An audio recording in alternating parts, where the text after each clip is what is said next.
Bismillah ar-Rahman ar-Rahim, Alhamdulillahi Rabbil Alameen. Well, welcome everyone for our Thursday night. Would you do this for a while right here? Uh, what is this, Thursday night the 4th?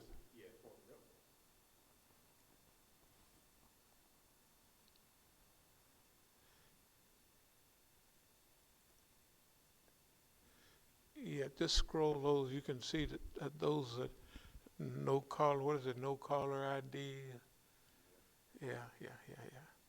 And there's about 8 at the front and a couple last night. Okay, no, it's no problem. I just wanted to mention that a little bit. No caller ID too is this 510 number right here at the top.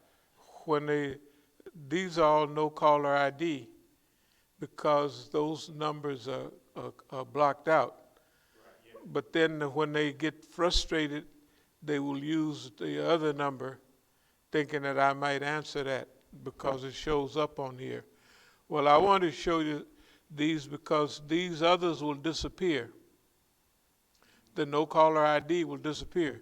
They won't show up on anything. But there's a lot of them from the other phone that will.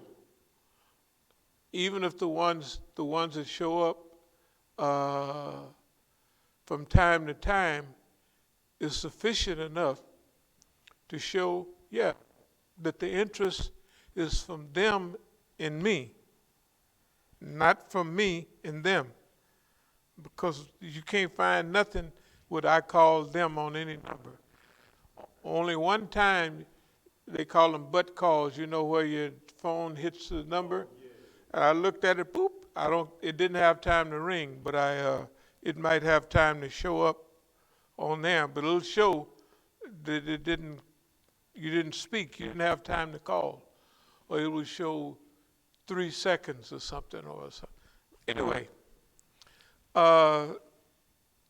believe it or not, dear believers, we live in a very cranktiactic time. It's unbelievable.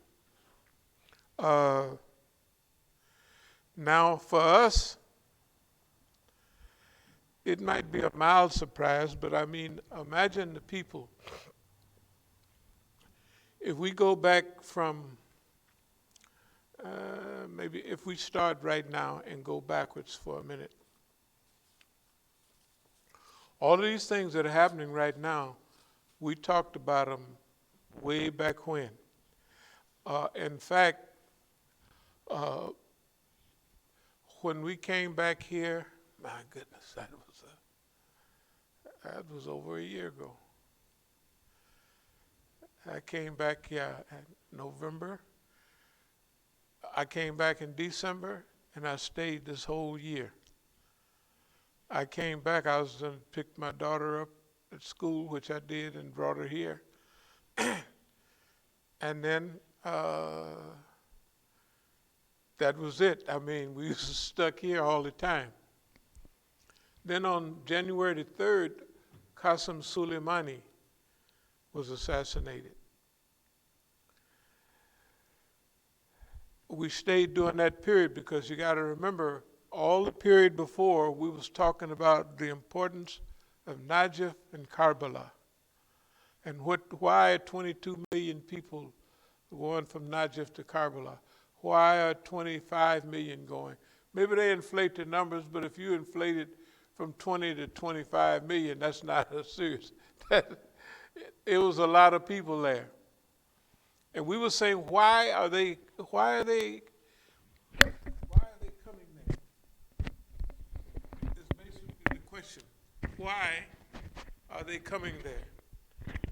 Najaf and Karbala, which those are in Shiism, those are the key places. Najaf, Karbala, Imam Hussein, Imam Ali, all of those type.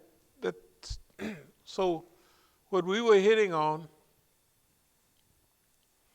is that over the years, before Saddam Hussein didn't allow those demonstrations there from olden times.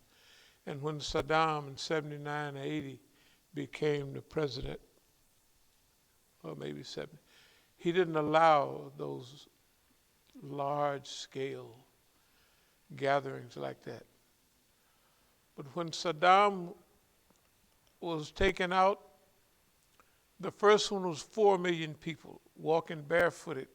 And if the world might want to know why are these people doing that? So we gave a talk. This is now, time be passing. This is back in the 90s, yeah. It was back, not those 90s, but it was about at least 10 years ago, 10, 12 years ago. We were explaining to the people, it was around the 2004 era. That's when it was. When we wanted to explain Shiism to the world, or to the people, some that had missed what it meant and stood for. So then I explained what all of this stood for and what it meant. Then in recent years, the demonstrations began to develop, and then it would be 7 or 8 million, then 10 million. Then it's called Ziyara. They go there for a visit, and they come from Iran, they come from Iraq, they come from Pakistan, and of course they come from Iran. Probably the biggest group is Iranians. Going to Iraq, Najaf and Karbala, where Imam Hussein was martyred. For them, this is a big deal. For the Shia community, it is a big deal. And so they go back there for that commemoration. Every year they have it. They have the commemoration, and then they have Arba'in. That's 40 days after. So if you have a celebration of martyrdom, 40 days later they have one that may be twice as big as the original one.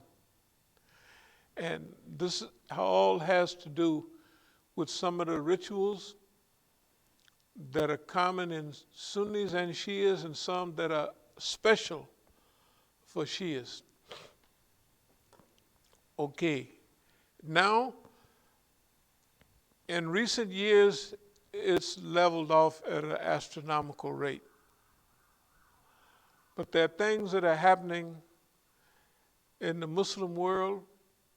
Well, even today, they said they was going to stop shipment of weapons to Yemen. They will stop shipments of, not to Yemen, to Saudi Arabia, who's at war with Yemen. I'll go over that again. They're stopping shipments, according to a report, to Saudi Arabia, who has killed the children, women, and caused the biggest disease scare in that part of the world. And remember, it's the richest Arab country in the world fighting against the poorest Arab country in the world, and the richest, with U.S. aid and support and all that, haven't been able to break the wheel in the back of Yemenis. This is one of the things that they don't understand. One of the things is that when you take everything from everybody, you done toughened them up, because you can't take nothing else. That's what Yemen is. Yemen is so poor, so out of it, as far as we're concerned, that there's nothing else they can do. They bomb all the wedding facilities, and they kill all the children. Cholera, this is an ancient disease. You never hear of it anymore. But it's spreading like wildfire in Yemen because of the lack of cleanliness, medical facilities, water. Remember, if you kill the pumps off and the electricity, you can't pump no water. If you can't pump no water, wait a minute, what about the crops? Only thing you can do is go out and hand, if you can get enough water up to the top of the ground, just go and water by hand with a bucket. They sent Yemen back to the Stone Age, but they haven't been able to break it. Hey, man, look, you want to go back to the time of the Prophet sallallahu alaihi wasallam? You go back, watch those people. They are exhibiting, in reality, the same type of lifestyle, same attitude, the same everything. And I'm not saying they're not trying to do it, but they're just doing it.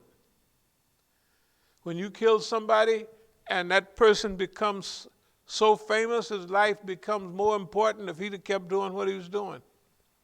Qasem Soleimani, he was big. He was unifying and organizing and giving focus to the movement. That's why they martyred him. But his death, shoot. Him and Mohandas, they had both of their caskets together in Iraq. They went to Iran, and then they finally buried him. I'm telling you. Their death had a bigger impact than anything you could imagine in life. Anything you can imagine in life. That's why the Quran says, speak not of those who are slain in the way of Allah is dead. They're alive, but you don't know how. You see what I mean? So we had programs, people still have programs about Malcolm X. In the heyday, we had them all the time, every time. But Malcolm X is so famous, they had to make a movie about him. Then everybody became, they was wearing Malcolm hats. Malcolm 10, they used to call him. We say, you know who that is? Who? That 10? Malcolm 10? I said, no, Malcolm X, that's all right. We'll talk about it later. The people, okay. Now the government did that on purpose. They did that to make it popular, make it the style, and in the style, like clothes, you wear a certain type of clothes, you in style. You wear other type of clothes, you out of style, right? So those Malcolm hats and everything, the big X shirts, during the 90s, 92 and all that, was in style. If you had it in 94, it was out of style. That's one of the ways they do our leaders, or even their leaders. They bring them in, then they send them out. At one time, a few years ago, Alexander Hamilton was in style. Now they want to replace him on the money with Miss, what's the name of the lady, the black lady? Yeah, the one that took everybody all around the Underground Railroad. Yeah, we know.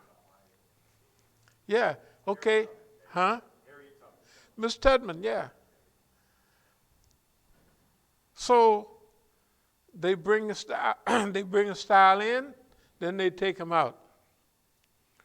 We fought against that all the time. We've been right at the front of everything all the time here. We won't let them manipulate our status. We manipulate our own status. The things that they do with us and against us try to make us move to get into their clutches. Not clutches as such to get grabbed, but their trend of things. Like if you see that's 10 or 11 hits in the last few days. Yeah, we don't answer that. We don't answer that because, or we do answer it a little bit. One time we had to, we're going to take care of all that. In fact, we're going to take care of it very soon.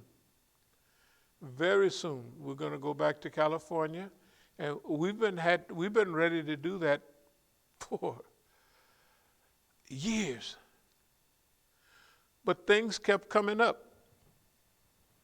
When I was in California last time, I was in California, and I was getting ready to put all of this in motion. Then we had a custom. We'd always ride together, the family, which this time it was just myself and my daughter. I had to go up to her college and bring her home. I went up, brought her home. You know, just a nice little family ritual that we go to. And so uh, I left in December, maybe December 19th. I was going to be back because I had a court date January 6th or something like that of last year. So I was going to come up, take her up there, and come right on back. But on January the 3rd, they martyred the brother Qasim Soleimani. To me, I said, that's it. That's what we, not them, that's what we've been waiting for. And we've been talking about it. Just think about it. Anybody got a memory? Think about it. We talked about this all the time. It has a special meaning.